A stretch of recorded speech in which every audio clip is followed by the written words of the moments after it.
Bismillahirrahmanirrahim. Assalamualaikum warahmatullahi wabarakatuh. Waalaikumsalam warahmatullahi wabarakatuh. Waalaikumsalam. Bismillahirrahmanirrahim. Alhamdulillahirabbil alamin. Assalatu wassalamu ala asyrafil anbiya'il mursalin sayyidina wa maulana Muhammad wa ala alihi washabihi ajma'in. Amma ba'd.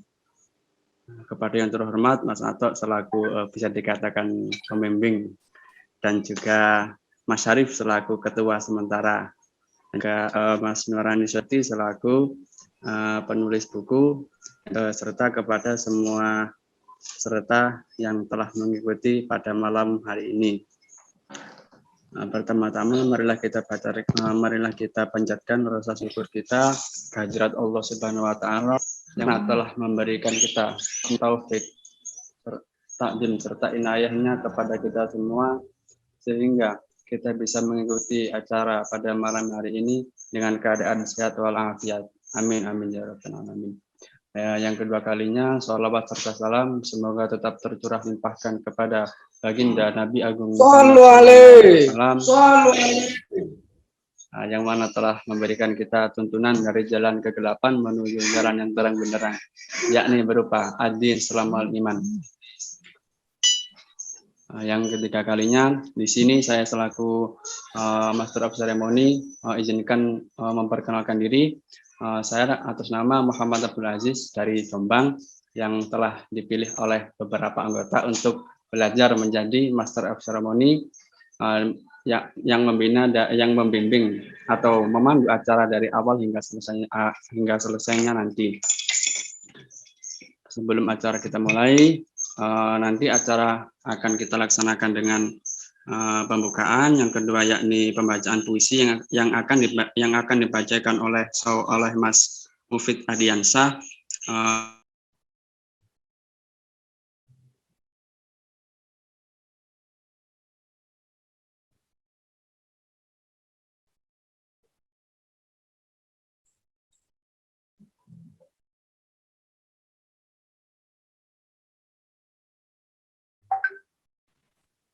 Suaranya hilang ya? Iya, suaranya putus sepertinya Mas Aziz. Oh ya, putus. Langsung Mas Adi. Punya Imron Rosaji saja Pak ya. Oke, silakan. Sempat miskomunikasi.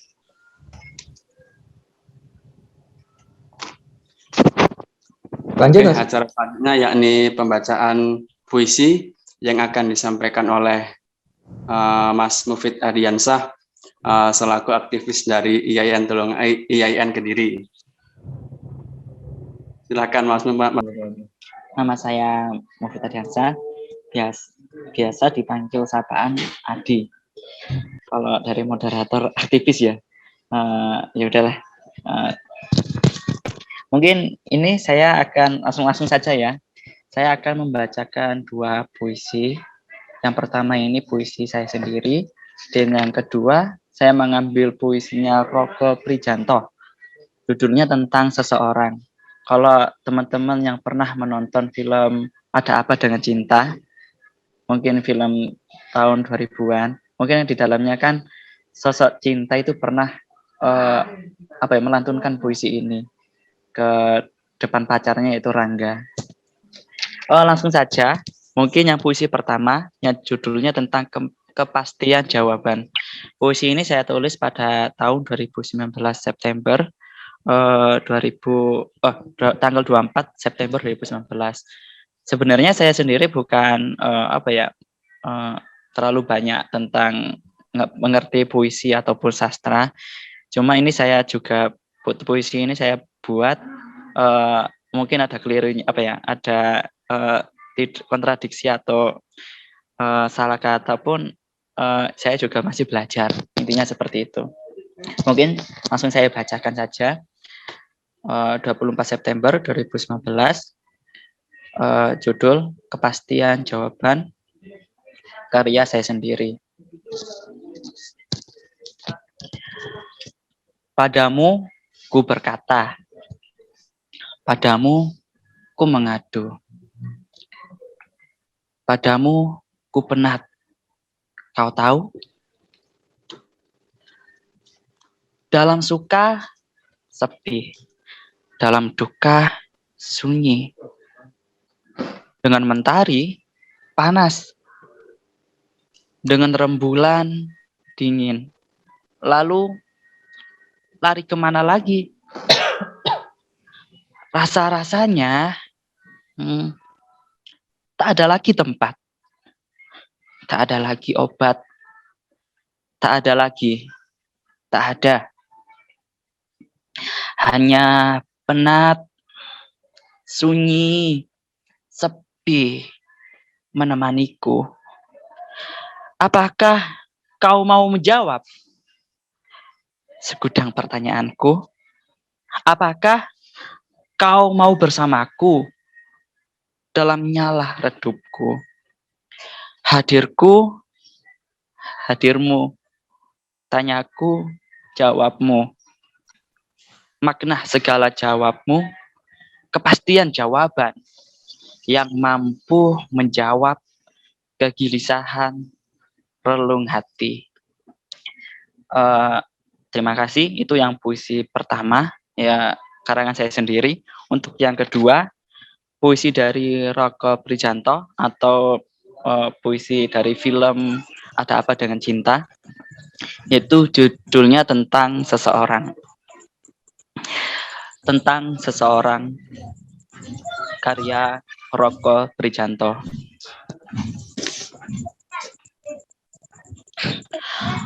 Aku lari ke hutan, kemudian menyanyiku. Aku lari ke pantai, kemudian teriakku. Sepi, sepi dan sendiri. Aku benci. Aku ingin bingar. Aku mau di pasar. Bosan aku dengan penat. Dan nyas saja kau pekat, seperti berjelaga jikaku sendiri. Pecahkan saja gelasnya, biar ramai, biar mengaduh sampai gaduh. Ada malaikat menyulam jaring laba-laba belang di tembok keraton putih. Kenapa tak goyangkan saja loncengnya, biar terderah? Atau aku harus lari ke hutan, belok ke pantai? Bosan aku dengan penat, dan nyah saja kau pekat, seperti berjelaga jika aku sendiri. Terima kasih. Mohon maaf bila agak sedikit salah kata atau intonasi yang kurang baik. Itu yang bisa saya saya sampaikan. Sekian. Wassalamualaikum warahmatullahi wabarakatuh. Saya serahkan kepada moderator. Waalaikumsalam warahmatullahi wabarakatuh. Luar sekali Mas itu puisinya. Yang pertama loh, saya nggak menyangka kalau sampai ternyata juga berbakat menulis puisi. Nah, oke, terima kasih kami sampaikan kepada Mas Mufid. Kedepannya nanti saya minta dituliskan puisi Mas ya, kayak seperti itu, mantap. Oke, terima kasih kami sampaikan kepada Mas Mufid Adiansah atas puisi yang telah dibacakan. Yang selanjutnya yakni diskusi mengenai buku Pembongkar Aib, Seks Bebas dan Hedonisme Kaum Selebritis, yang mana yang namanya membongkar bisa dikatakan pasti ada hal-hal yang tidak kita pahami di balik ide, yang tidak kita pahami di balik itu semua. Nah, semua akan kita bongkar dan kita bahas satu persatu bersama langsung dengan sang penulisnya, yakni Mas Nurani Soyomukti. Langsung saja kepada Mas Nurani Soyomukti, saya persilahkan. Ya, bismillahirrahmanirrahim. Assalamualaikum warahmatullahi wabarakatuh. Waalaikumsalam. Malam, salam sejahtera untuk kita semua. Yang kami hormati teman-teman Jombang, terutama ini sesepuhnya ini ada Mas Atok, ada juga Bu Sisin, ada juga Kang Asad ya ini ya, kalau nggak salah. Dan juga salam kenal untuk teman-teman Jombang, kawan-kawan Jombang, sahabat-sahabat di Jombang yang saya banggakan. Langsung saja saya pikir mukadimah sudah disampaikan di muka. Intinya saya ingin memberikan apresiasi pertama-tama kepada teman Jombang yang sudah punya semacam komunitas baca ya, komunitas literasi, dalam hal ini komunitas baca yang saya pikir ini adalah luar biasa, masih konsisten dengan acara mingguan ya, kalau nggak salah tadi disampaikan oleh Pak Atok. Mingguan itu saya pikir ritmenya cukup tinggi ya, kalau kita bicara komunitas literasi. Di Trenggalek saja itu paling ada acara sebulan itu sudah bagus ya. Meskipun kadang kita juga punya acara-acara besar. Cuman memang sayangnya sejak era pandemi ini kegiatan literasi di Trenggalek agak porak-poranda karena teman-teman memang hampir sama tampaknya dengan teman-teman Jombang. Kita dulu mulai dengan tajuk arisan sastra sebenarnya kalau di Trenggalek itu. Acaranya hampir sama, berbasis pada tradisi baca dan tulis. Arisan sastra itu basisnya adalah menulis dengan metode arisan. Jadi tiap bulan kita ngumpul sekitar waktu itu kalau nggak salah 40 orang ya.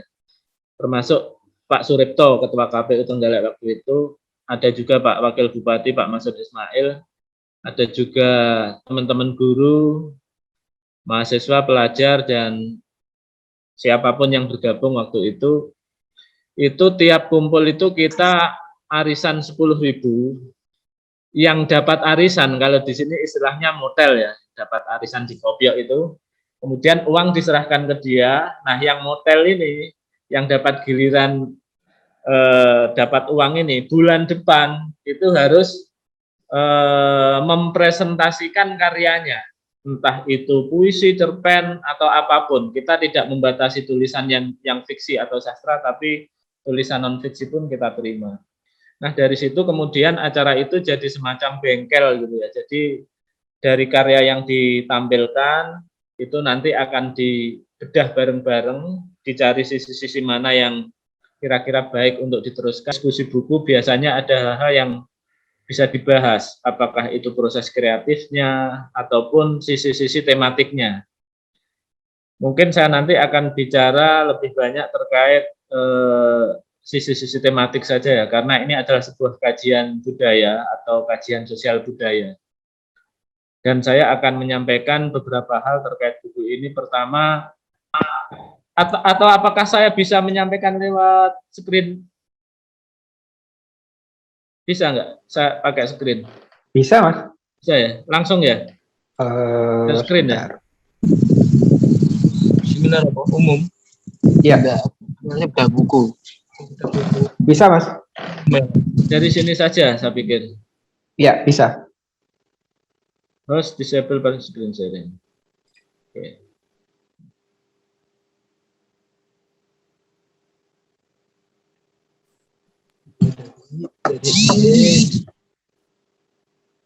Oke, sebentar ya. Saya khawatirnya nanti kalau tidak pakai PPT, saya nanti ngomongnya ngeledrah, tidak terstruktur. Share file.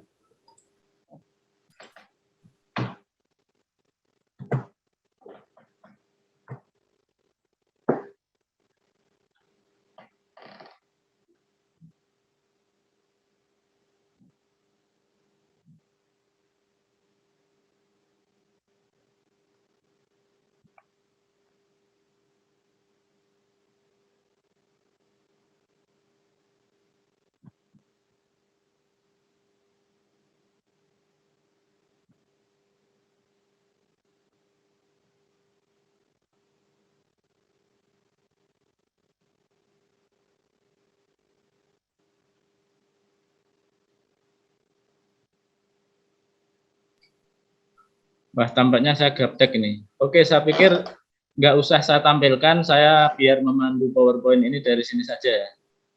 Pertama, terkait dengan buku ini sebenarnya adalah buku lama.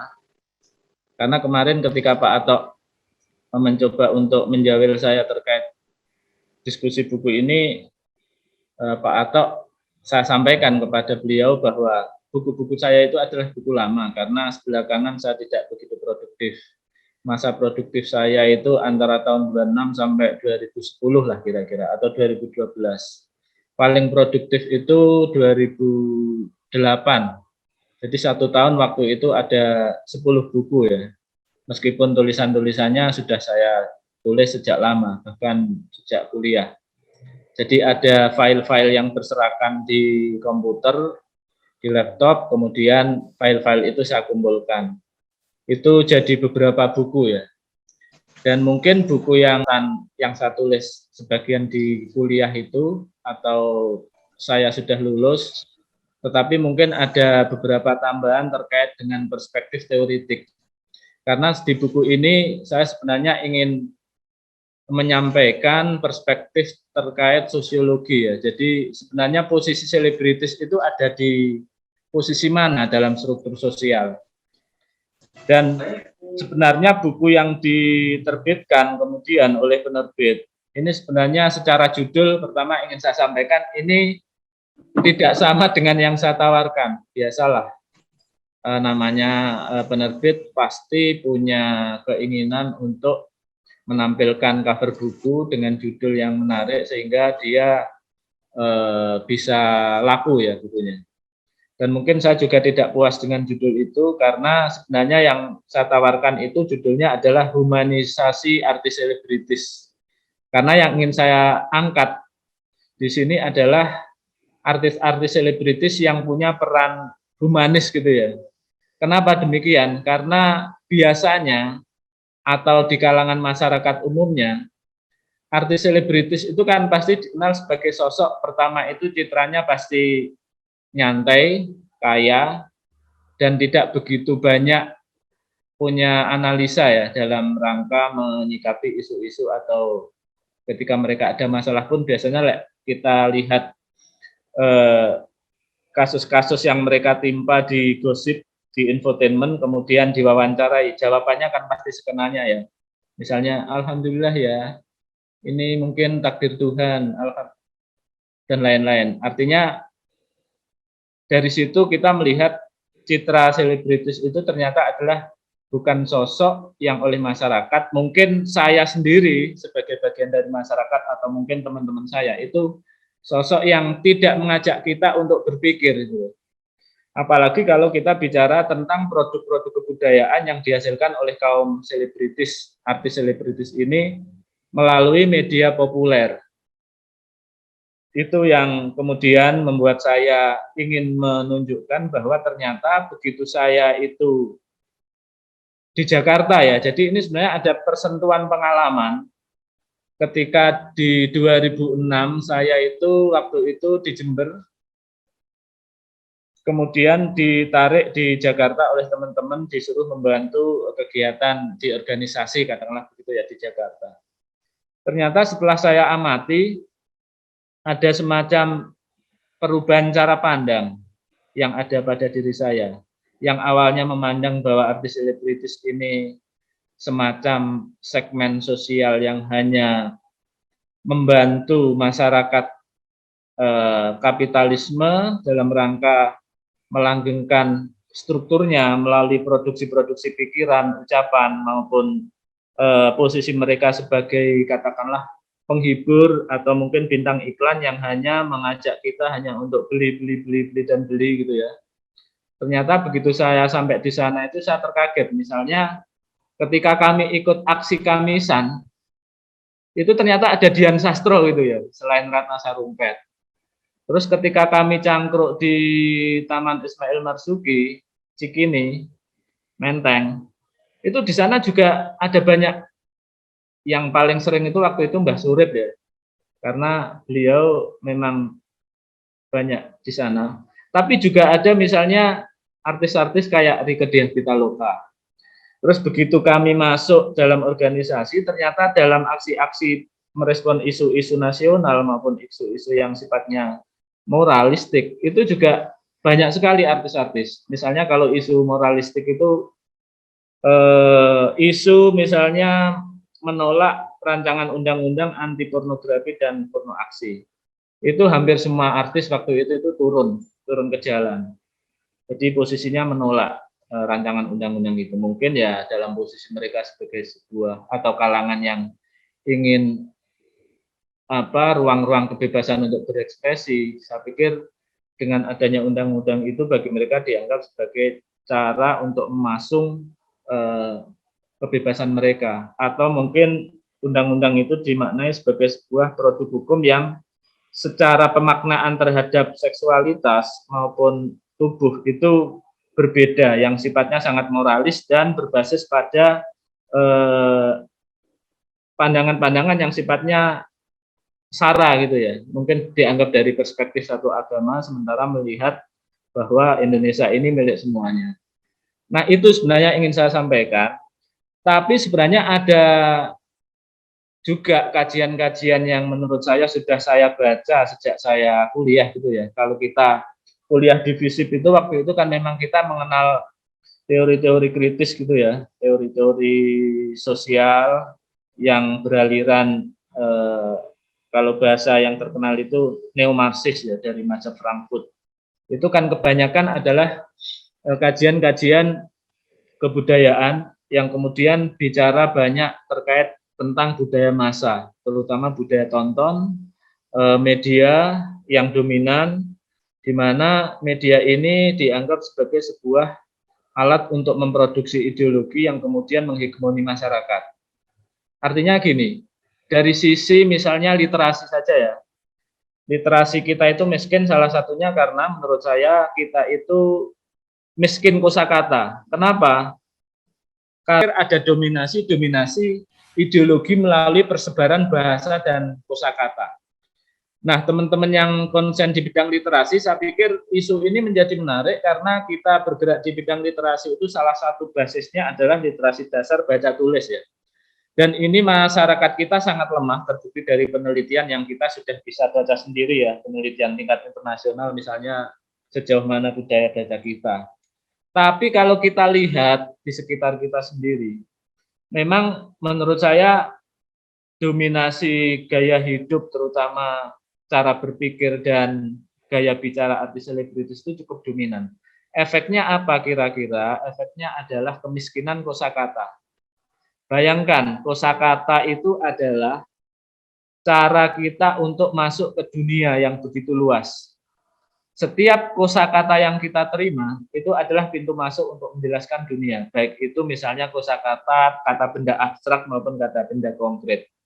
Semakin banyak kosakata yang kita miliki, itu saya pikir memang akan banyak peluang bagi pikiran kita, otak kita untuk memiliki ruang-ruang yang terbuka.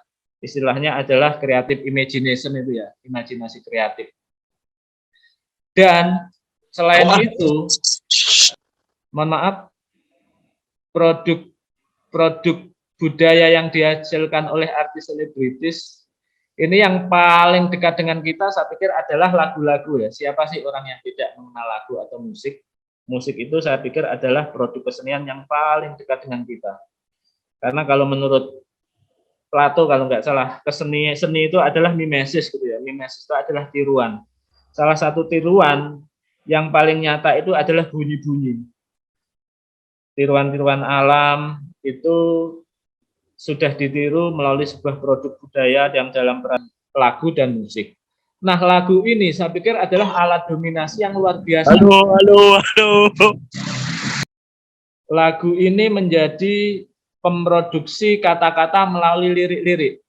Saya pikir yang tidak netral adalah lirik-lirik. Tapi kalau musiknya saya pikir netral ya. Artinya musik apapun ketika dimasuki oleh lirik apapun dia akan mempengaruhi di tingkatan lirik itu. Meskipun pada kenyataannya kalau kita lihat lirik-lirik yang beraliran kritis dan progresif itu ada di musik yang keras, mungkin hardcore atau rock. Tapi kalau musik yang melo atau lagu-lagu pop melo gitu mungkin liriknya lirik-lirik cengeng dan cemen. Nah, ini pengaruhnya luar biasa. Salah satunya adalah kepada anak-anak kita. Saya sering menyampaikan ya kepada teman-teman di sini juga, termasuk di forum anak ya. Saya pernah masuk forum anak juga di Lembaga Perlindungan Anak sebelum di KPU itu salah satu ideologi anak-anak yang membahayakan itu adalah lirik-lirik lagu. Karena efeknya salah satunya adalah mempercepat hormon ya. Karena liriknya itu apa? Selalu cinta-cintaan melulu itu. Sampai efek Rumah Kaca itu vokalisnya Kholil itu mengarang lagu judulnya lirik-lirik cinta melulu.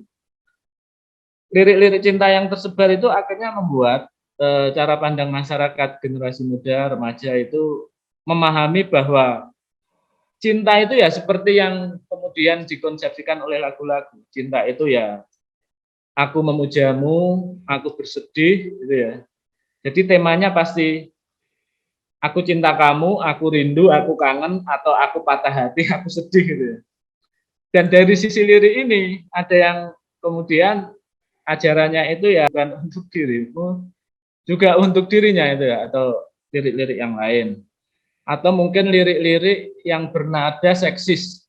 Misalnya yang sering terdengar di sini itu, dan itu diputar di acara hajatan-hajatan dengan sound yang sangat besar volumenya, itu misalnya lagu-lagu gue hamil duluan sudah 3 bulan gara-gara gitu ya. Atau yang parah lagi itu adalah lagu berjudul Wedhus. Lagu Wedhus itu saya pikir mengajarkan seks bebas ya. Timbang beleh wedhusnya lebih baik tuku satene. Jadi coba cek lirik-lirik itu mengajarkan seks bebas di kalangan anak-anak muda. Dan ternyata setelah saya amati, karena saya ini hidup di 2 era ya, generasi kolonial dan generasi milenial. Artinya saya mengamati lagu-lagu sejak saya kecil sampai sekarang, itu ternyata pertama fenomenanya satu, musisi sekarang tidak produktif. Saya lihat aja misalnya lagu-lagu dangdut. Kalau dulu itu lagu-lagu dangdut itu temanya itu variatif, bukan hanya cinta-cinta melulu ya. Mungkin kita bisa mendengar lagunya Meggy Z yang lebih baik sakit gigi daripada sakit hati, cinta-cinta penuh patah hati. Tapi di satu sisi kan kita juga mendengar lirik-liriknya misalnya aku bukan pengemis cinta itu. Jadi mengajarkan lek dadi wong iki ya aja cemen gampang mengemis cinta. Terus satu pencipta lagu itu bisa mencipta banyak sekali jenis lagu. Leo Waldi misalnya, berapa puluh karya yang diciptakan. Atau kalau kita bicara musik rock tahun 80-an 90-an, yang rata-rata musiknya itu adalah membicarakan tema-tema lingkungan, tema-tema anti korupsi, tema-tema anti kekuasaan koruptif, atau tema-tema kemanusiaan. Itu bisa kita lihat di Iwan Fals, Ahmad Albar, dan lain-lain. Nah, sekarang belum generasi milenial dulu ya. Ketika saya menulis buku ini kan sebenarnya belum generasi milenial, juga belum era milenial. Ketika saya menulis buku ini masih SMS, belum WA ini. Ini kan terbit 2010 ya. Saya belum punya WA waktu itu, masih SMS-an. Ketika saya meminta endorsement dari Rieke Diah Pitaloka yang di cover belakang ini, dia ngasih semacam endorsement atau testimoni, itu saya SMS waktu itu. Jadi mungkin nanti ada diskusi yang bisa kita lontarkan sehabis ini. Kira-kira bagaimana sih posisi dan artis selebritis dan masyarakat kalau ini adalah sebuah alur komunikasi antara selebritis sebagai komunikator dengan masyarakat sebagai komunikan atau penerima pesan. Apakah ini berbeda konteksnya? Karena kalau kita bicara era milenial, kita tidak lagi berada pada era old media gitu ya. Kalau dulu kan mau nggak mau kita hanya menerima musik dari artis selebritis karena mereka yang punya media dan itu masih kaset gitu ya, kaset kita. Jadi kita itu belum bisa menjadi pencipta yang kemudian karyanya itu mudah dipublish. Kalau sekarang kan konteksnya semua orang punya akun, semua orang adalah komunikator. Sudah ada YouTube, tiap orang atau tiap kelompok kecil orang bisa berkreasi dan memposting karya-karya budayanya atau karya-karya seninya. Nah, ini yang belum kita diskusikan dalam buku ini adalah sejauh mana sistem dominasi antara artis selebritis sebagai transmitter budaya dengan masyarakat sebagai konsumer budaya itu ya. Ini nanti menarik untuk kita diskusikan karena kita sedang berada di era itu. Nah, saya masuk tema, apa saja yang saya tulis di buku ini, itu ada 6 bab ya di buku ini. Bab pertama itu saya bicara tentang teori. Jadi saya bicara tentang artis selebritis sebagai kelas sosial dalam struktur kapitalisme. Terus terang karena saya selama ini pada saat nulis itu banyak pakai pendekatan kiri ya, Marxisme, saya memakai kacamata Marxisme atau Marxian, di mana untuk melihat posisi itu, posisi artis selebritis dan kita itu pakai teori kelas. Teori kelas ini adalah teori baru menurut saya dan menurut banyak pengamat, karena sebelum ada teori kelas Karl Marx, itu rata-rata orang melihat itu dari sisi-sisi yang tidak terkait dengan situasi material. Jadi maksudnya kelas itu pengertiannya adalah perbedaan masyarakat dalam kaitannya dengan struktur relasi produksi. Kalau Weber itu kan memang membuat diferensi sosial ya, tapi dia tidak terkait dengan sistem produksi atau relasi produksi. Mungkin dia bicara status gitu ya, tapi tidak bicara status itu lahir pada sebuah pijakan material atau basis material yang mana.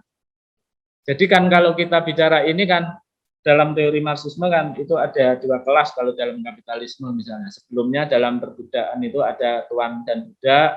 Kalau dalam feodalisme masyarakat pertanian itu ada tuan tanah dan tani hamba, tapi ketika masuk era kapitalisme itu ada kelas pemodal dan kelas buruh.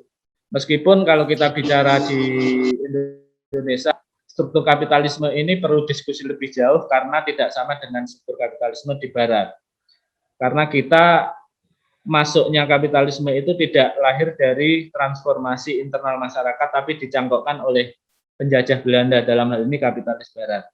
Nah, dalam situasi kelas seperti itu, selebritis itu menurut saya, meskipun belum ada tulisan tentang kelas selebritis, itu mungkin masuk pada pengertian Marxian. Dia menyebut istilahnya lumpen ya. Ada lumpen proletariat dan lumpen borjuis.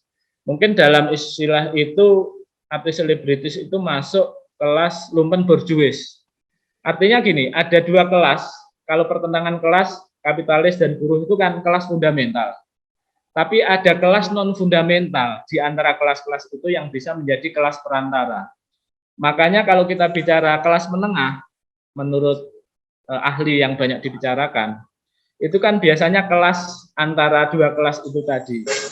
Mungkin selebritis ini juga bisa dikatakan kelas menengah, tapi saya beranggapan selebritis itu lebih dekat ke borjuis, makanya lumpen borjuis. Dia tidak punya alat-alat produksi langsung, terutama produksi manufaktur, tapi dia hanya menggunakan mungkin tubuhnya atau bagian tubuhnya, mungkin suaranya, kemampuannya berakting, atau gaya hidup yang ditampilkan di media massa. Jadi alat produksinya itu milik orang lain ya. Jadi kalau ngomong media, dia belum tentu punya media. Dia hanya jadi bintang iklan, dia nyanyi, dan lain sebagainya. Jadi mungkin lumpen borjuis seperti itu. Nah, dari konteks itu kemudian ini membuka peluang pengertian lumpen atau kelas menengah ini kan kemudian dia bisa ditarik pada kepentingan kelas borjuis secara ideologi. Tapi ternyata menurut buku yang saya tulis ini, dia juga bisa ditarik kepada kepentingan rakyat pekerja. Contoh yang saya tayangkan dalam buku ini ya mungkin sedikit ya, tapi secara spirit sebenarnya akhirnya jadilah sebuah bab yang nanti bicara tentang humanisasi selebritis. Karena apa? Saya melihat selebritis ternyata juga turun ke buruh-buruh. Ini contohnya yaitu tadi Rieke Diah Pitaloka misalnya. Waktu lumpur lapindo itu muncul, dia turun ke sana juga membuat taman bacaan untuk rakyat miskin. Di Jakarta itu Rieke juga terkenal dekat dengan aktivis buruh, mungkin sampai sekarang kalau nggak salah. Juga seringkali turun ke jalan bersama buruh. Di Barat juga seperti itu. Atau mungkin isu-isu yang tidak menyangkut kesejahteraan, isu-isu moral atau isu-isu lingkungan itu banyak sekali di kalangan artis selebritis yang juga turun. Ada yang turun ke misalnya masyarakat Samin, memberi solidaritas kepada gerakan rakyat yang sedang berjuang untuk lingkungannya, dan macam-macam. Dan yang saya temukan dalam buku ini mungkin yang belum ditulis oleh orang lain ya, saya punya mendapatkan referensi yang menarik, saya pikir terkait kalau bicara selebritis ini kan kiblatnya rata-rata Hollywood ya. Jadi saya melihat ketika Hollywood itu aktivis-aktivisnya mulai radikal dan film-filmnya mulai progresif, ternyata artis selebritis di Indonesia itu juga seperti itu. Ini kira-kira ya tahun 2005 ya. Jadi waktu di Jakarta itu saya menemukan sebuah tulisan yang menarik di majalah berbahasa Inggris yang tersebar di teman-teman buruh di Sosialis Viewpoint. Itu terbitan buruh Eropa ya kalau nggak salah. Di sana ada sebuah artikel yang berjudul Is Hollywood Turning to the Left? Apakah Hollywood bergeser ke kiri? Nah ini menarik. Ulasan Ed Rempel, penulis buku itu, yang juga saya kutip di buku ini, dia melihat ternyata Hollywood pernah suatu ketika itu progresif dengan masuknya kelompok-kelompok Partai Komunis Amerika ya di era Perang Dunia II hingga Perang Dingin, di mana bahkan ada intelijen Rusia juga yang terjun ke sana juga ya. Mungkin kalau kita nonton film yang barusan tayang 2 tahun lalu kalau nggak salah ya, Once Upon a Time in Hollywood, bintangnya Brad Pitt, itu kan ada kisah-kisah bagaimana ideologi kaum hipis di sana itu kemudian membawa ide-ide kebebasan dan lain-lain. Itu tampaknya juga ada irisan-irisannya. Nah, era Perang Dingin itu kalau kita bicara Hollywood, itu semuanya hampir didominasi oleh film-film yang penuh propaganda Amerika. Lek sing tekone Indonesia kita tahu sendiri ya, film Rambo, film Chuck Norris atau film apapun pasti seakan-akan kalau Rambo seakan-akan kita disuruh melihat bahwa Amerika Serikat itu tangguh di Vietnam misalnya. Pada kenyataannya kan tidak. Jadi film-film propaganda itu berhenti di era milenium baru. Menurut Ed Rempel itu, dalam artikel itu dikatakan sejak peristiwa Black September, terus kemudian artis-artis itu mulai ikut terjun melawan proyek imperialis Amerika memerangi Irak, Afghanistan dengan dalih isu terorisme. Itu ternyata film-film yang kemudian muncul itu juga film-film kritis ya, seperti film Babel. Itu bagaimana dampak Black September itu kemudian bisa membuat negara-negara lain mengalami kesalahpahaman terkait dengan terorisme. Juga film-film lain yang kemudian misalnya film Blood Diamond itu ya yang dibintangi Leonardo DiCaprio itu kan menyibak bagaimana imperialisme senjata itu masuk untuk menciptakan konflik di Sierra Leone ya, di negara Afrika. Jadi ternyata ada juga oknum-oknum militer Amerika Serikat ini yang justru menjual senjata kepada pemberontak-pemberontak untuk mengacaukan keadaan. Tujuannya agar penjajahan Amerika Serikat di negara-negara ketiga itu masih established.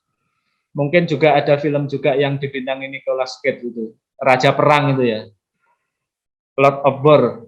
Itu kan juga jelas bagaimana sebenarnya Amerika Serikat sendiri itu ingin negara lain itu perang. Karena apa? Ada kapitalisme itu mulai memahami bahwa mereka harus mengangkat tema-tema humanis dalam film.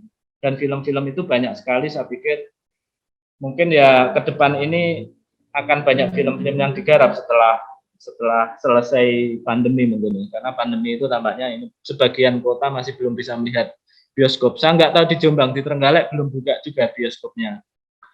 Jadi itu teman-teman terkait dengan humanisasi. Jadi humanisasi itu yang saya catat intinya ada beberapa hal ya. Pertama yang paling moderat mungkin adalah kegiatan yang bernuansa solidarity gitu ya, solidaritas. Bentuknya biasanya charity, caritas. Ya itu wis biasa lah wong sugih misalnya memberikan sesuatu, menyumbang sesuatu, misalnya ada bencana Aceh di mengorganisir sumbangan, ada anak yatim disumbang. Nyumbang atau caritas itu biasalah karena mereka orang kaya. Tapi itu kan salah satu humanitas ya. Kedua, ada juga yang lebih maju lagi, responsif terhadap isu. Itu yang saya catat. Jadi mereka ketika ada isu yang sedang mereka juga ikut menyikapi, bikin pernyataan sikap. Seperti misalnya kemarin ada RUU PKS dibahas, atau misalnya Undang-Undang RUU KUHP dibahas, misalnya Dian Sastro bikin pernyataan. Misalnya menolak RUU KUHP yang menurut Dian Sastro itu pasal karet. Terus waktu itu kalau nggak salah ditanggapi oleh Menteri Hukum dan HAM Yasona itu ya, yang mengatakan bahwa Dian Sastro itu kurang cerdas karena kesimpulannya terlalu umum dan tidak seperti itu Mbak maksudnya. Nah ini kan belakangan saja. Tapi yang saya tulis ini adalah peran-peran yang sudah lama ya. Jadi 2010 terbit artinya 2010 sebelumnya itu yang tema-tema yang saya angkat saya jadikan contoh. Mulai dari charity, terus kemudian responsif terhadap isu, hingga kemudian dalam buku ini ada juga bahasan tentang artis yang jadi politisi atau artis nyalek. Ini ada tema-tema yang terkait pemilu dan politik.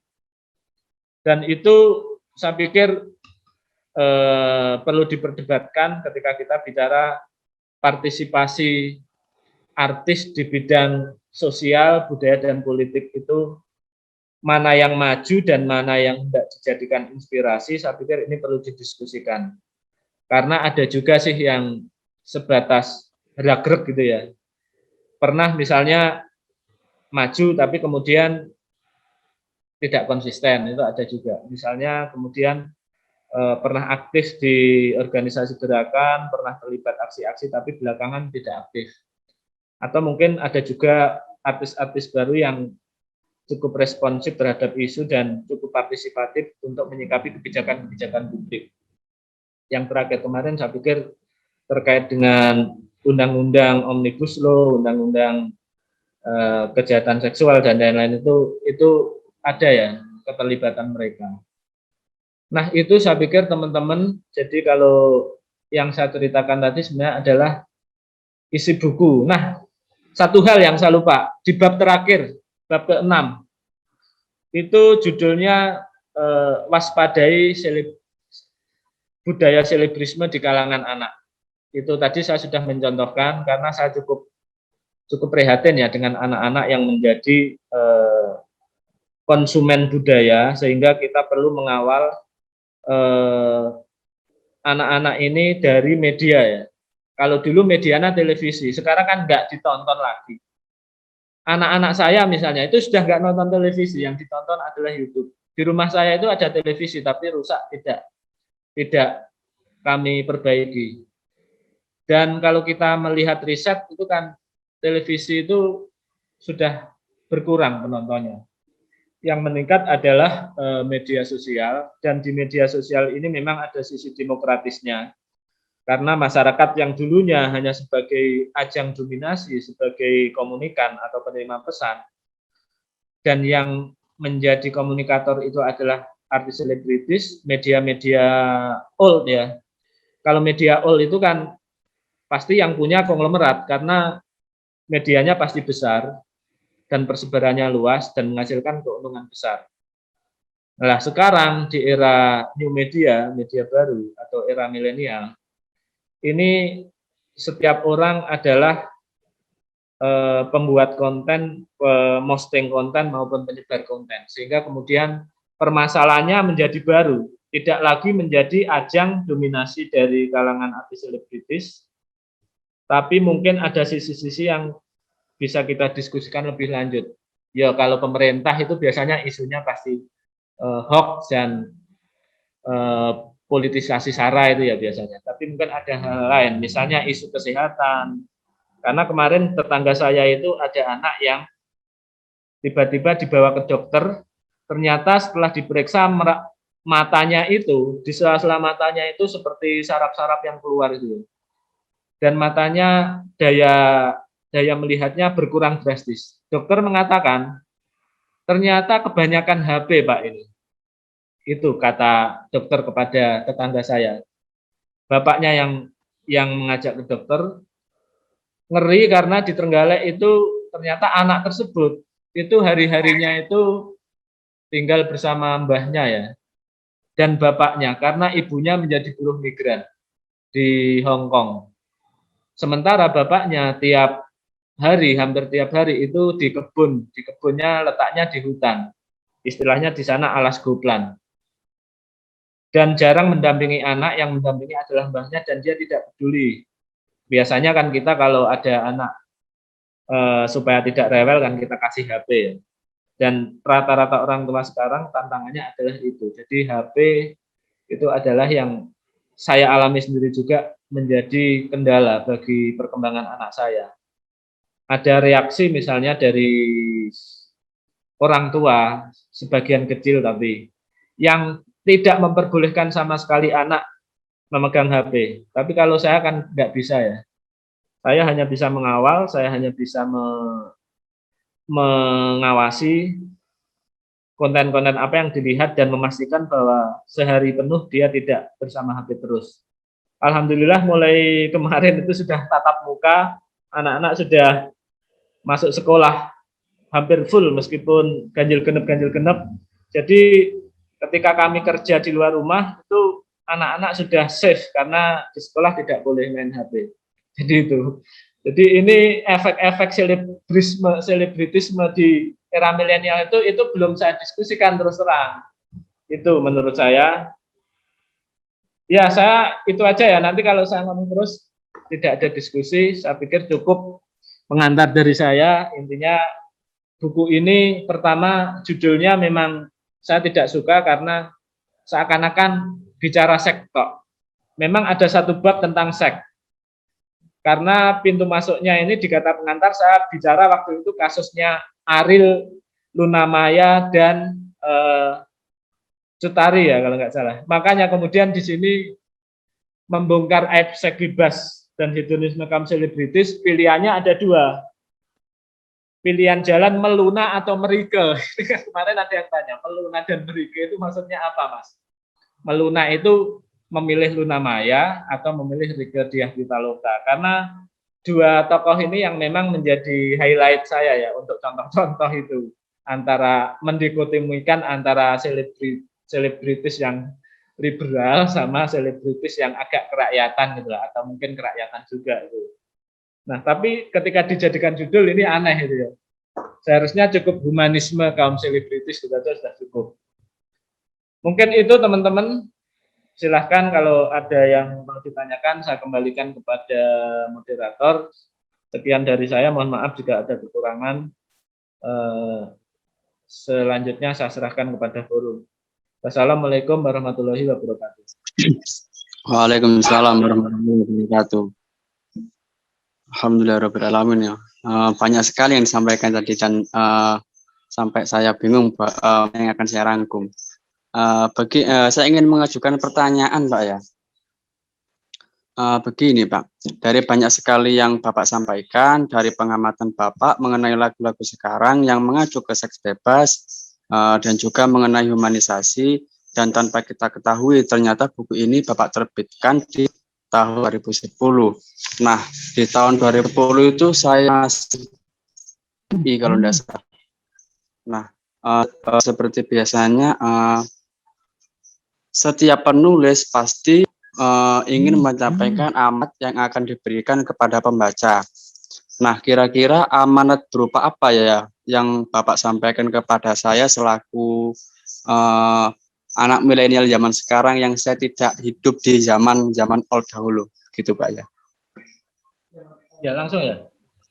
Ya, Ya memang amanatnya jelas itu tadi karena sudah disampaikan di cover oleh penerbit. Jadi kita memilih Luna Maya atau Rieke Diah Pitaloka. Maksudnya apakah kita memilih artis-artis yang hanya menghibur? Memang dalam ilmu komunikasi itu, fungsi komunikasi itu kan ada beberapa hal ya. Bisa menghibur, bisa menyampaikan informasi, bisa edukasi. Jadi menghibur pun sah sebenarnya.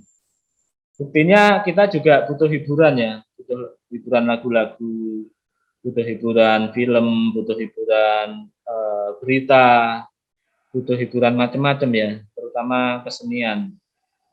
Mungkin juga selain lewat media juga butuh keramaian. Selain musik lewat media atau lewat kaset atau lewat YouTube, kadang kan butuh juga untuk berada di depan panggung gitu ya, untuk ikut menyaksikan secara live.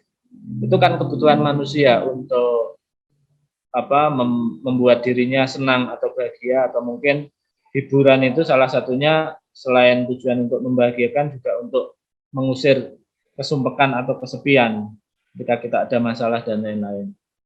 Cuman yang saya jelaskan tadi kan jelas, ketika waktu itu di all media itu ternyata kita sebagai rakyat itu hanya menerima, maka kemudian kita hanya sebagai pihak yang meniru kemudian. Karena orang-orang yang punya peluang untuk mencipta, itu tidak ada ruang untuk mempublikasikan karyanya. Artinya apa? Untuk beranjak dari kelas bawah menuju artis selebritis, itu ternyata pengorbanannya juga macam-macam ya. Mungkin kalau era televisi, ada acara-acara audisi yang disediakan. Katakanlah orang miskin tapi suaranya enak, ikut audisi Indonesian Idol, itu mungkin bisa lolos, bisa diterima di kalangan artis selebritis. Itu adalah kasus-kasus gitu. Atau seniman jalanan kayak Mbah Surip yang hanya ngamen terus dengan tema-tema musik sederhana. Ada beberapa lagu juga yang kerakyatan dan lagu-lagu yang lucu itu ya liriknya. Itu juga bisa. Tapi mayoritas waktu itu kan sebenarnya dominannya tetap lagu-lagu cinta cengeng. Dengan lirik-lirik hati yang kita anggap bagus untuk otak itu ya, itu ternyata semua bisa diakses tuh. Jadi ya alhamdulillah ini kelebihan generasi milenial. Jadi amanat saya itu pertama menyampaikan bahwa ada alternatif loh kalau ingin meniru artis selebritis. Kalau ingin meniru hanya narkoba, seks bebas, atau gaya hidup, atau mungkin pamer kekayaan, ya adalah misalnya Julia Perez, Dewi Persisik, atau siapa gitu ya, atau hedonisme itu ya. Tapi kalau ada yang sisi kerakyatan, kayak Melanie Subono yang lagu-lagunya itu dibawa ke aksi-aksi kerakyatan, atau kayak artis-artis yang lain. Atau kalau mau nulis, itu tadi belum saya jelaskan ya, peran terakhir adalah peran literasi. Ini saya kasih contoh. Banyak artis yang nulis, Tamara Geraldine nulis, Trie Utami nulis. Itu siapa dulu Partai Demokrat yang artis sondah-sondah itu juga nulis. Rieke Diah Pitaloka juga banyak bukunya, mulai puisi up judulnya. Rieke ini kan suaminya kebetulan dosen filsafat UI ya. Terus kemudian banyaklah di sini. Di barat juga seperti itu. Jadi ya memang tidak salah kalau pilih mana ya, literasi. Bahkan ada artis-artis yang tertarik untuk bikin taman bacaan. Happy Salma itu juga nulis cerpen. Kumpulan cerpennya sudah terbit beberapa. Happy Salma itu juga bikin komunitas pramis di Jakarta. Coba cek aja di Google, pernah diberitakan di Kompas juga. Itu banyak, itu seperti itu yang maksud saya. Itu amanatnya jelas bahwa ini ingin mengangkat artis-artis yang humanis dan punya peran kerakyatan. Biar, karena saya juga baru tahu kenapa saya tulis buku ini. Saya dulu membayangkan artis ki ya sugih, terus kemudian hidupnya bersenang-senang, narkoba, seks bebas gitu-gitu. Tapi ternyata saya lihat sendiri, wajahnya mungil pakai topi, Dian Sastro tuh itu. Oh iya, Dian Sastronya tuh ya Dian Sastro. Teman-teman di Jakarta senior-senior waktu itu ya kemudian memperkenalkan diskusi-diskusi dengan budayawan-budayawan yang ternyata juga banyak sekali. Terutama ini ya, acara Kongko bersama Gus Dur itu yang diorganisir oleh Guntur Romli dulu itu acaranya kan pindah-pindah sering di hotel. Itu juga banyak sekali artis-artis yang gabung. Artinya ada aspek literasi lah dibanding dulu. Film tadi juga gitu. Zaman saya SMA, semua judul film layar lebar itu isinya film seks semua. Tanya pada Pak Ato itu. Dulu judulnya pasti Gairah Malam, Bisikan Nafsu, bintangnya pasti Sally Marcelina. Ketawa Pak Ato. Sumpah itu. Dulu film itu ya, semua itu judulnya gitu-gitu. Pernah itu suatu ketika kita mengalami krisis moral dalam film. Jadi film di layar lebar pasti film seks semua. Ya belakangan ini saja, saya tadi kan dalam buku ini menyampaikan ada pengaruh lah antara internasionalnya dengan di kita. Ketika artis-artis Hollywood sudah radikal dengan tesis, apakah ini bergeser ke kiri gitu ya, menurut Ed Rempel itu. Di kita juga gitu, ada yang bergeser ke kiri, ada yang semakin sensitif pada masalah-masalah kemanusiaan, bahkan protes juga. Nah, mungkin satu hal ya, ini yang sering ditanyakan ke saya, terus bagaimana karya yang bagus? Kalau saya punya patokan seperti ini, karya yang bagus itu adalah karya yang menceritakan lahirnya manusia baru. Saya pernah menulis esai ini, pernah dimuat di Sindo waktu itu. Dulu kan sama Pak Ato Ilah ini juga sering nulis di Kompas Jatim kalau nggak salah, ada esai budaya. Sebagian naskah di buku ini juga sebenarnya juga saya ambil dari esai-esai yang pernah dimuat maupun yang tidak gitu ya. Jadi karya apa yang bagus ketika saya ditanya gitu, karya yang melahirkan manusia baru. Kalau novel ya Bumi Manusia. Kenapa novel Pram itu bagus? Karena dia melahirkan manusia baru dari Sanikem yang anak seorang yang dijual ayahnya kepada pengusaha, anak yang tidak mengerti apa-apa, anak perempuan dijual. Lalu dia jadi Nyai Ontosoro, seorang inspirator bagi Minke. Minke itu adalah Tirto Adisuryo, tokoh pergerakan, dan dia adalah jurnalis awal di Indonesia. Jadi kalau ngomong sejarah berdirinya media di Indonesia, media pergerakan, itu ya Tirto, yang sebenarnya adalah mau digambarkan lewat Minke, Bumi Manusia. Sudah ada manusia baru berapa di situ? Sudah ada 2 setidaknya, Nyai Ontosoro dari Sanikem, atau Minke yang awalnya anak bupati yang ingin disekolahkan supaya jadi bupati, akhirnya malah memilih jadi penulis dan jadi aktivis pergerakan dengan kesadaran baru tentunya, meninggalkan kesadaran feodal. Kalau film, saya itu suka ya, judulnya nggak muluk-muluk ya. Saya itu suka film itu yang manusia baru itu mendadak dangdut. Mendadak dangdut itu film yang dibintangi oleh Titi Kamal sama Kinariose, karena jujur saya itu memang penyuka film. Di Trenggalek itu ketika kemarin sudah buka bioskop, penontonnya itu paling 10, pernah 5, pasti ada saya itu kalau ada film bagus. Makanya di ini itu ada salah satu bab menganalisis 4 film ya yang saya analisis menurut saya bagus. Ada film Apokalipto, film Babel, film The Kingdom, dan satunya lupa saya. Kalau nggak salah ya beberapa film saya sebut, tapi yang judulnya saya sebut di subbab itu tadi. Kenapa mendadak dangdut? Karena ada sosok Beatrice yang diperankan oleh Titi Kamal. Itu kan di awal film itu kan ada kendaraan Titi Kamal sama Kinariose kakaknya itu dengan pacarnya, terus ternyata ditangkap polisi membawa narkoba gitu ya. Terus kemudian Beatrice sama kakaknya itu kan lari di perkampungan kumuh. Nah ternyata dari film itu terkuak hubungan kakak beradik ini sebenarnya adalah penuh masalah karena anak orang tajir itu ya di Jakarta tidak rukun, tapi begitu mereka bertemu dan bersatu dalam sebuah pelarian di sebuah kampung kumuh yang akhirnya memaksa Beatrice pakai nyanyi jadi artis dangdut kampung di perkotaan gitu ya. Di situ ada proses kesadaran baru dari pergumulan melihat realitas sosial di perkampungan kumuh, melihat bagaimana perilaku orang-orang miskin yang lugu, tapi juga ada kearifan kemanusiaan yang berbeda dengan orang-orang kaya. Di akhir film itu kan keduanya saling minta maaf karena ternyata terkuak keduanya pernah berkonflik tuh misalnya sebagai adik kakak. Ya ada kesadaran baru gitu ya. Banyak sekali film-film yang di sini juga saya sebut juga seperti itu.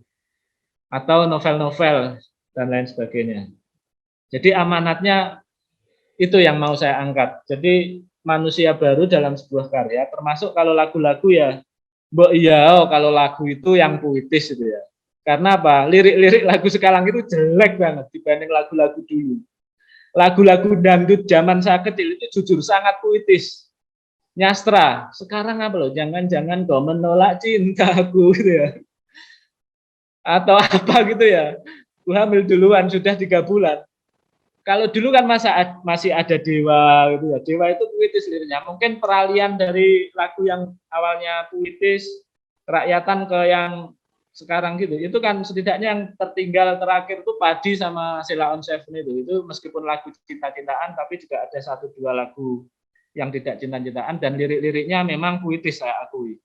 Ya beda dengan sekarang lah. Ya ada sih tapi nggak banyak.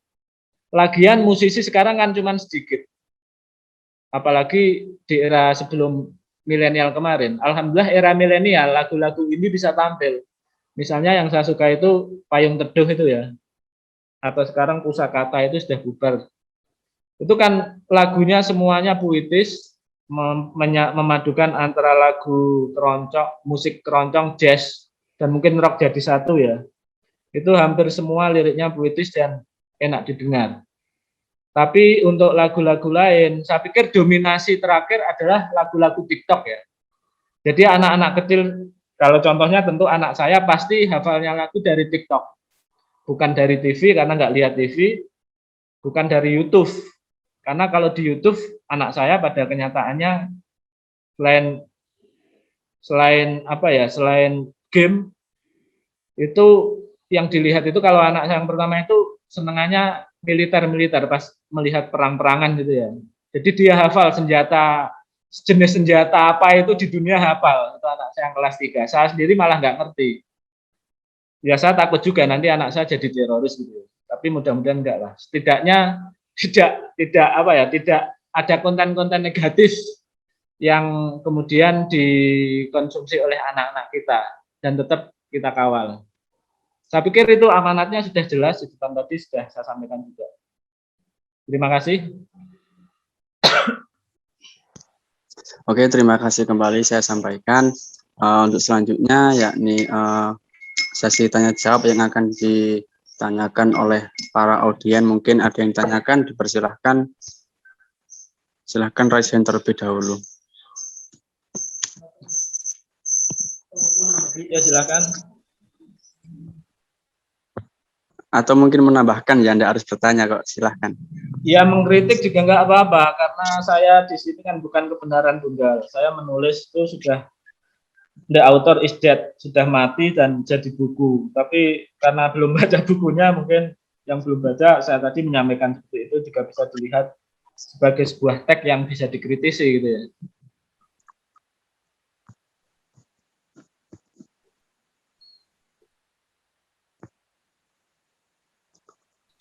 Silahkan, saya ulangi lagi, mungkin ada Pak yang... Atok ini namanya mau. Mas Irfan tuh atau Mbak Putri.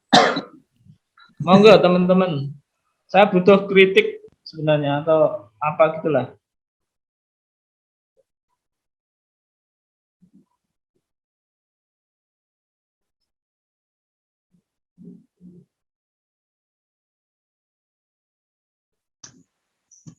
Atau barangkali Mas Imron Sadewa ada yang tanyakan, silahkan. Atau mau baca puisi lagi ya silahkan, nggak apa-apa loh sambil ngisi. Ini masih jam 8:30. Ini acaranya sampai jam 1 ya kira-kira. Ya sepuasnya itu ya, sakwalai lah. Mak Yah KW. Sampai jam 1-2 los.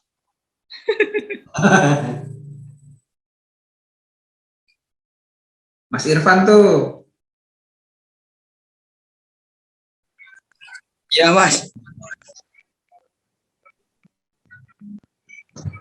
Monggo Mas Irfan, barangkali ada yang ingin ditambahkan. Oh ya, saya bertanya. Silakan. Ya, Assalamualaikum Pak Nurani. Nama saya Irfan. Waalaikumsalam. Saya bagian yang suka kajian di Komunitas Pembaca Jombang juga. Materi kajian di Komunitas Pembaca Jombang memang saya kira kok menarik, jadi saya sering nimbrung di sini. Nah, dan pembicaraan kali ini juga menarik sekali, berbicara tentang kajian budaya urban. Awalnya saya berekspektasi kalau bukunya ini kayaknya banyak medianya, individualisme.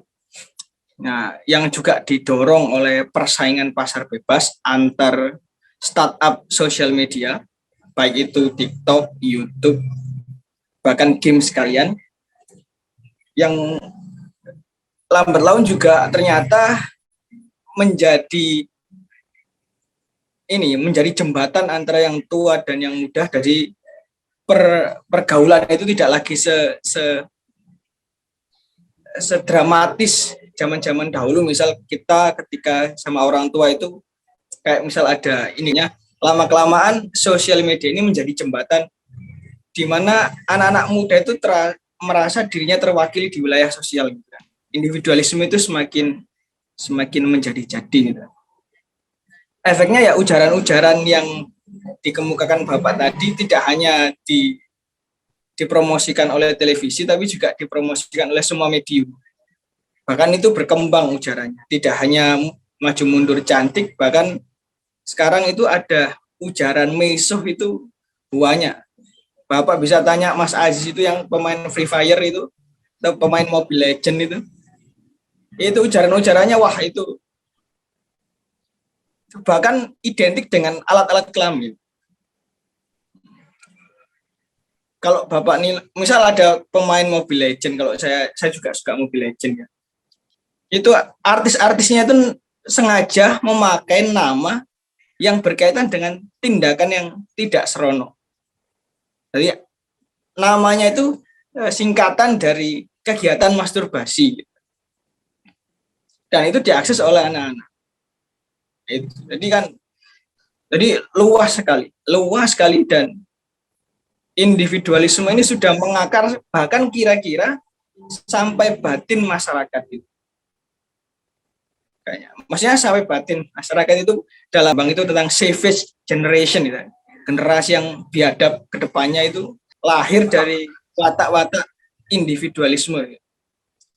Kalau sebelumnya itu kan matinya kebakaran sehingga orang itu tidak lagi suka berpuisi-puisi ria, suka jenuh memikirkan apa itu majas peyorasi, eufemikasi, apa itu hiperbola, sehingga membuat puisi pun atau membuat lirik lagu pun tidak sedalam dulu. Misal Frankie Zaila tua, mungkin maknanya sedalam kita membaca karyanya Ibnu Arabi atau siapa, tapi tidak. Jadi matinya kebakaran, yang katanya Tom Nichols the dead expertise ya dari individualisme, terus berujung pada savage generations, itu sepertinya kok tidak bisa kita bendung lah. Saya sangat pesimis banget ketika melihat itu. Kalau kemarin Mas Ato sempat mengatakan bahwa seringkali kita itu mengkritik pemuda hari ini gitu kan. Ada romantisasi masa lalu gitu. Selalu orang tua itu merasa dirinya pada generasi yang paling baik. Itu benar. Saya sepakat dengan itu.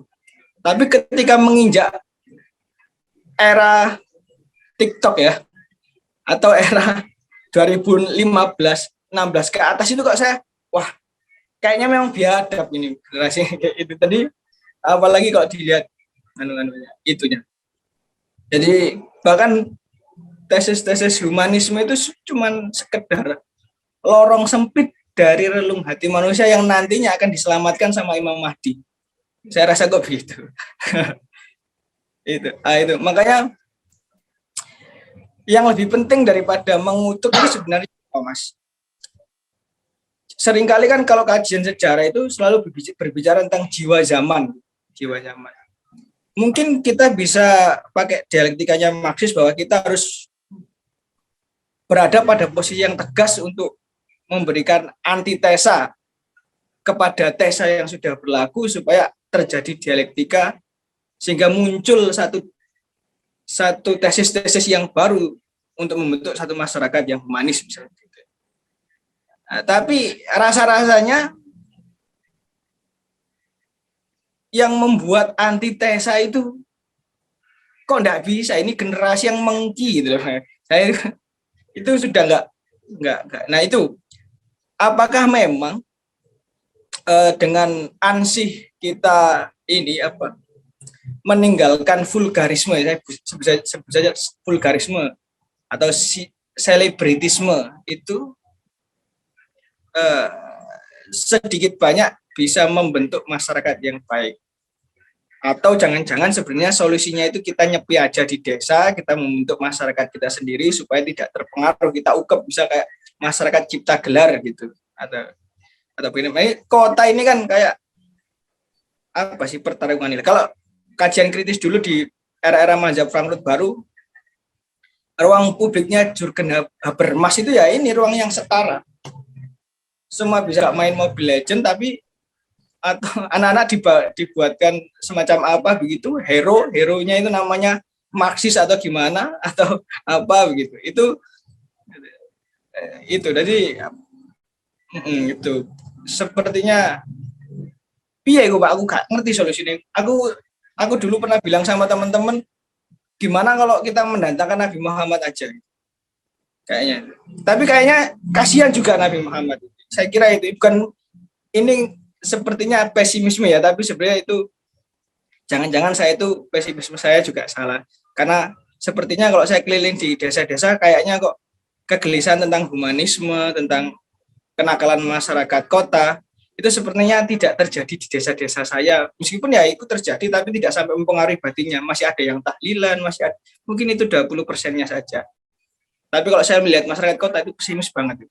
Nah, itu Pak, itu gimana itu Pak caranya menyikapi kegelisahan saya yang semacam itu. Terima kasih.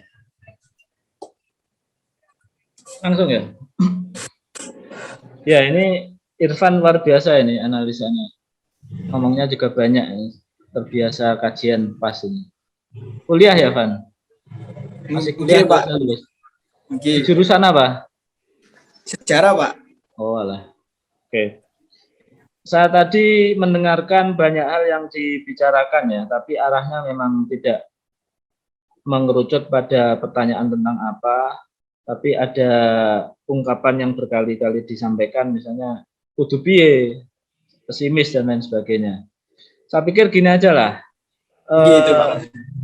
Ini kan bicara terkait tentang masyarakat yang sudah mengalami transformasi, tapi apakah transformasinya itu sudah begitu signifikan?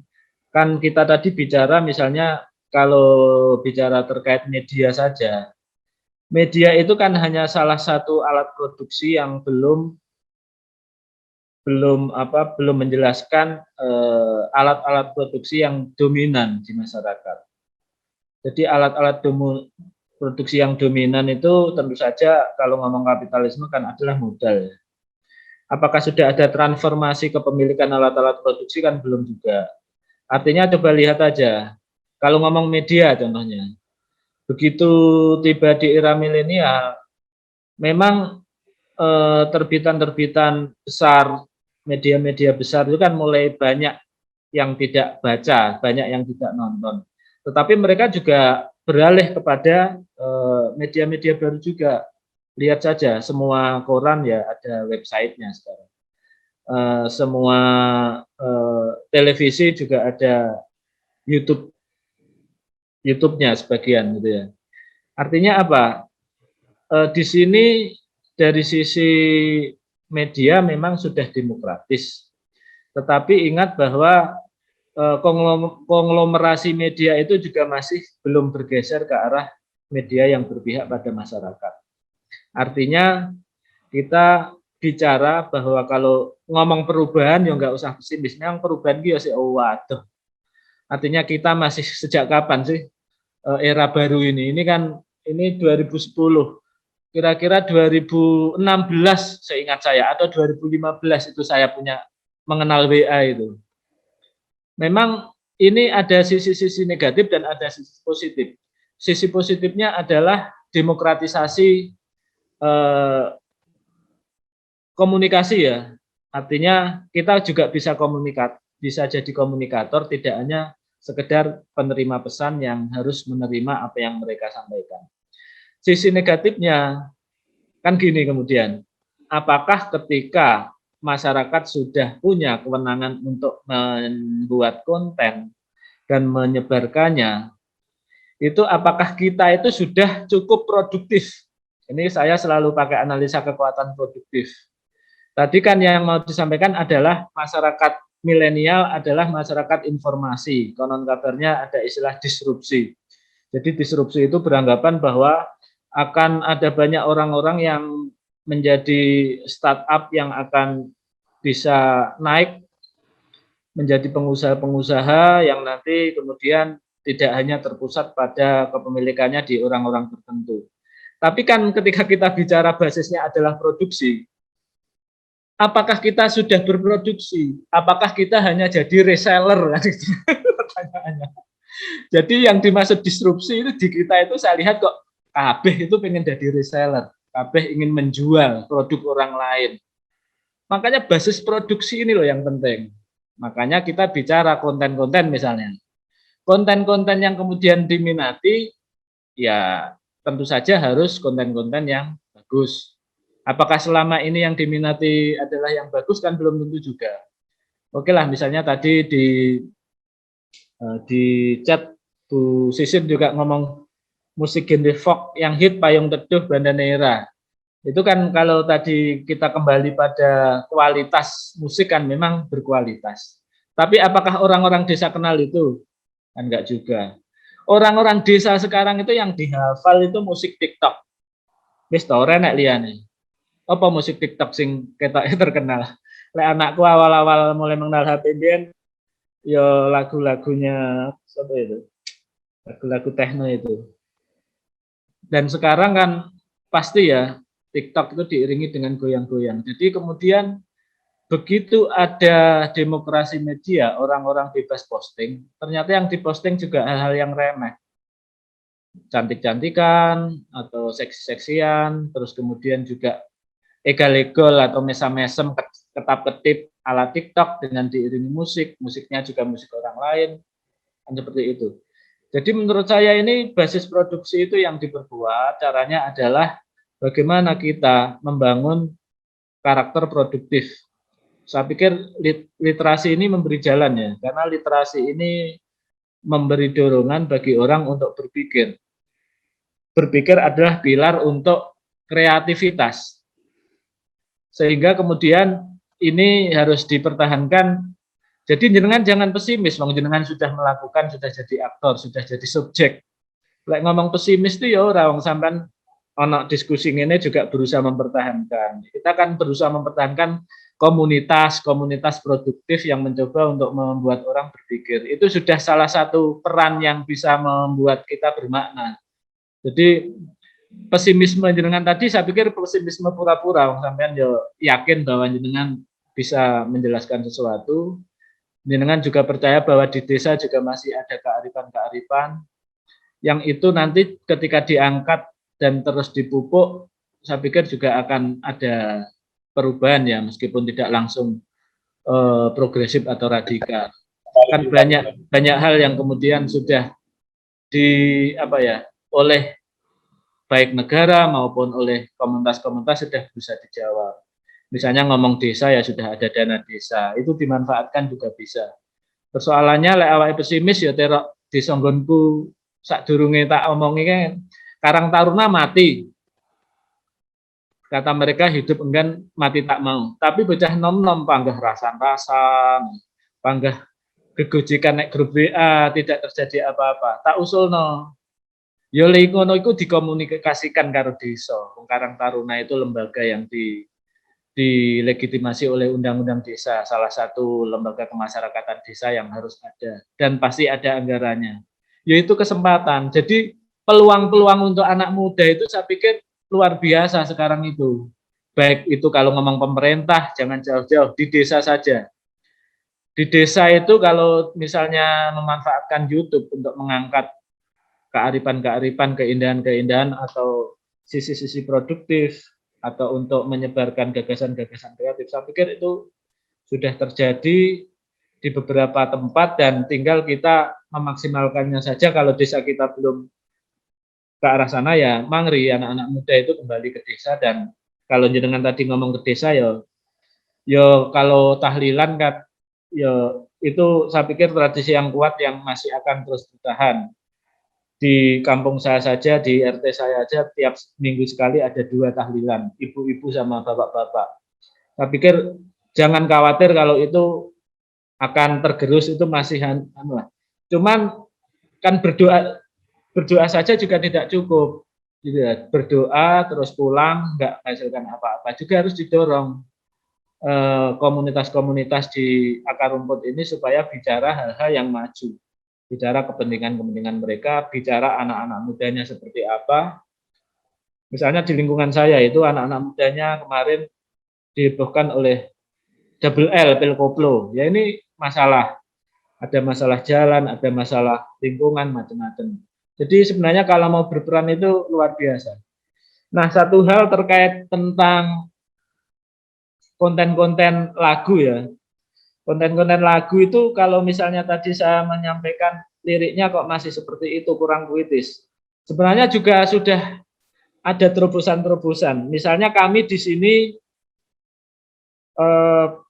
pernah tahun berapa ya, 2012 kalau nggak salah, bikin workshop lirik lagu yang nyastra.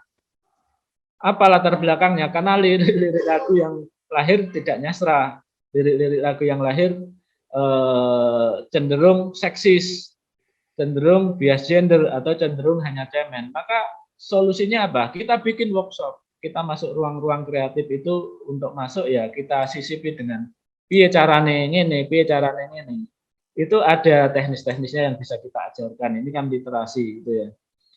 Nah, terkait dengan individualisme, individualisme itu saya pikir begini, efek-efek terkait tentang media era baru, saya pikir masih sama ya. Bukan individualisme juga sebenarnya, bahkan kolektivisme. Kita bicara kasusnya misalnya Donald Trump, kenapa bisa menang, kenapa rasisme anti-muslim di Amerika Serikat dominan. Ternyata juga peran-peran sentimen kolektif itu ya, sentimen antar kelompok itu meningkat, berarti kan bukan individualisme lagi, berarti individu tidak lagi otonom, tidak lagi memilih pilihannya setelah berpikir. Jadi jangan memandang individualisme itu jelek, karena apa? Individualisme itu bukan sisi individu yang egois, tapi juga ada sisi hak-hak individu gitu loh. Hak individu itu artinya orang punya pilihan, karena paradigmanya adalah paradigma hak asasi manusia, maka pilihan ini harus didorong ke arah kesadaran. Nah, individualisme itu positifnya seperti itu. Jangan kemudian orang itu terserabut individualitasnya, kemudian ditarik kepada kepentingan kolektif, dan kolektif ini bodoh. Bodoh itu ya rasis, ya tidak berpikir, atau mungkin secara umum yang kamu sebut sebagai kematian kepakaran itu tadi kan sebenarnya adalah ketika semua orang bebas ngomong, semua orang bebas banyak dipengaruhi oleh pikiran-pikiran dangkal, sehingga dasar negara kita juga. Karena selain persatuan, kerakyatan juga ada kemanusiaan, selain ketuhanan. Nah, kalau ada konstitusi kita itu ada satu bab tentang hak asasi manusia. Hak individu itu harus dihormati, mulai hak hidup sampai hak menyatakan pendapat, bersuara, dan lain-lain. Meskipun ada juga dari teman-teman diskusi tentang posisi undang-undang IITE yang katanya terlalu berhadapan dengan tafsir-tafsir yang kemudian didominasi oleh kepentingan negara dan aparat misalnya. Tapi itu kan masih ada hal-hal yang didiskusikan di situ. Jadi ya kalau saya nggak perlu pesimis lah. Selama kita itu terus belajar, berpikir, nanti akan optimis kalau menurut saya. Karena setelah kita membuka ruang kita bisa menjelaskan banyak hal tentang sesuatu, kita akan optimis. Oh ternyata gini. Lah orang ngerti apa-apa akhirnya fatalistik gitu ya. Karena otak itu ya saya pikir organ tubuh yang paling seksi gitu ya. Jadi kalau di buku ini satu bab bicara tentang seks, saya juga menyampaikan di situ juga bahwa organ tubuh yang paling seksi itu adalah otak. Karena buku ini tadi juga ada pernyataan dari sampean berawal dari skandal itu ya. Iya memang saya tulis ketika itu ada skandal, dan itu saya tulis di awal sama di satu bab itu untuk masuk pada penjelasan tentang seks. Bagi saya itu seks itu kan juga pilihan ya. Jadi yang saya tolak di sini adalah komersialisasi seks salah satunya. Bukan seks bebasnya ya. Kalau bagi saya seks itu harus bebas. Justru saya tidak suka seks tidak bebas. Seks tidak bebas itu kan seks yang dikekang. Seks yang digunakan untuk menindas pemerkosaan atau kemudian pelecehan seksual dan lain-lain. Tapi maksud seks bebas saya itu adalah seks ketika menikah gitu ya. Jadi kita bebas lah nge-seks dengan istri kita. Kalau konteksnya adalah berhadapan dengan agama atau kepercayaan yang masih tidak memungkinkan marital ex-marital seks ya, seks di luar nikah. Tapi maksud saya seks bebas itu adalah bahwa tiap orang punya hak atas tubuhnya. Makanya ketika ada undang-undang RUU PKS itu salah satu isunya kan perkosaan dalam pernikahan. Dah aneh ini. Perkosaan dalam pernikahan itu bahkan suami istri itu tidak boleh memperkosa. Jadi kemudian otonomi diri itu meskipun aku duwe bojo, ya bojoku ora oleh tak perkosa. Jadi bojoku ya punya hak untuk menolak ketika saya ajak berhubungan seks. Karena apa? Itu haknya dia. Kan ada alasan misalnya sedang menstruasi atau sedang tidak siap atau sakit atau apa. Kan itu perempuan juga harus diberi hak individu gitu ya untuk memilih. Dan ini tentu saja ditolak oleh kelompok-kelompok fanatik karena anggapan mereka perempuan itu boleh dipukul jika tidak patuh pada laki-laki. Tapi dalam konsep demokrasi dan hak asasi manusia itu kan tidak boleh. Makanya ya tidak aneh bagi saya jika ada pasal yang berkutat terkait perkosaan dalam pernikahan. Karena istri pun tidak boleh diperkosa gitu. Karena kembali orang memilih sesuatu, memutuskan sesuatu itu atas kesadarannya sendiri, bukan atas dasar sesuatu di luar dirinya yang dimanfaatkan untuk kepentingan hidup orang. Bisa saja orang menggunakan kepentingan tafsir agama untuk misalnya nikah lagi, poligami, bisa saja untuk memperkosa istri dengan dalih-dalih itu. Tapi pada kenyataannya yaitu masih terbuka ruang untuk penafsiran. Saya bukan pakarnya di situ, tapi kalau misalnya baca bukunya Bu Musdah Mulia tentang poligami dan lain-lain itu kan terbuka ya penafsirannya tentang seks. Jadi tidak lantas kemudian kita itu bisa menggunakan ayat-ayat untuk kepentingan kita, apalagi kepentingan yang tidak berpihak pada orang lain demi kebersamaan termasuk perempuan. Jadi sebenarnya banyak hal yang bisa kita diskusikan. Nah, salah satu fenomena yang saya diskusikan tentang seks adalah komersialisasi seks. Terakhir kan kita juga waktu itu malah belum ada ya berita tentang prostitusi selebritis. Kan belakangan ini terkuak tentang Vanessa Angel yang tarifnya 80 juta men. Dulu waktu saya menulis buku ini kan yang terkuak itu hanya seks bebas saja ya. Tersebarnya video Ariel sama Cut Tari sama Luna Maya. Tapi tentang prostitusinya belum. Itu kan 2 tahun, 3 tahun terakhir ini. Jadi ternyata itu terkuak. Meskipun sebenarnya sudah dibahas oleh Muammar MK dalam bukunya Jakarta Undercover. Mungkin teman-teman generasi milenial belum tahu ya buku itu. Zaman saya kuliah, semester akhir itu ada buku yang cukup menghenyak, Jakarta Undercover. Itu tentang gaya hidup prostitusi selebritis dengan tarif yang luar biasa. Dan mainnya itu di tempat-tempat yang luar biasa. Ada yang tukar pasangan di kalangan orang-orang kaya, ada yang pesta seks di kalangan orang-orang kaya. Itu kita tidak bisa menjangkau ke sana kecuali ya Muammar MK yang memang pergaulannya dengan orang-orang kaya di Jakarta sana ya. Saya juga baca buku itu dan sempat dibedah di kampus saya waktu itu. Dia cerita seperti itu, Jakarta Undercover. Oke, Pak, saya boleh memberi catatan, Pak? Ya, monggo, silahkan. Iya, saya sekitar 2 bulan yang lalu itu saya menulis tentang seksualitas remaja, Pak. Saya tulis jurnal sekitar 2-3 bulan yang lalu saya terbitkan di Undip. Ini juga ada hubungannya dengan pola gerakan sosial hari ini ya. Jadi di 2-3 bulan yang lalu saya mencoba untuk mengulik apa yang lagi tren di kalangan anak-anak SMA, yaitu tentang FWB, Friend with Benefit. Itu adalah fenomena pacaran. Friend with Benefit. Itu adalah fenomena pacaran gaya baru anak-anak SMA yang ketika saya wawancara respondennya itu saya mudah sekali mendapatkannya. Itu pertama. Yang kedua adalah saya membaca etnografi kayaknya Sutari, etnografi. Gimana itu tadi yang tentang benefit itu tadi gimana prakteknya? Di Surabaya.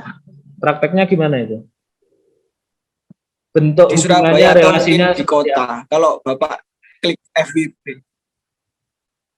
Iya, maksud saya bukan pacaran tapi hanya sekedar mencari benefit. Ya, semacam seks bebas gitu. Berarti kalau bukan pacaran, bedanya pacaran one night stand hanya hubungan untuk mencari kenikmatan seksual. Berarti istilahnya BBM. Jadi ada semacam evolusi hubungan sejoli gitu, Pak. Ya. Evolusi hubungan sejoli yang awalnya mungkin dulu pacaran itu tabu tahun 2003 ke bawah. Kalau di tesis saya 2003 ke bawah itu masih tabu, menyebut pacaran itu cek gak ilok ya. Nah, jadi untuk izin pacaran itu sama dengan kamu berbuat dosa gitu. Terus kemudian pacaran sekarang ada lagi tren ini yang kayaknya mau lagi ngehit sih, namanya itu FWB, Friend with Benefit. Itu satu fenomena. Sepakat dengan Eko Prasetyo, munculnya satu gerakan sosial baru yang seolah-olah itu memberi solusi, tapi sebenarnya itu adalah satu gerakan kronikal yang tidak ada hubungannya dengan asas-asas universalisme atau gerakan yang semarak dan serentak. Nah, itu yang ketiga. Yang keempat, menariknya begini.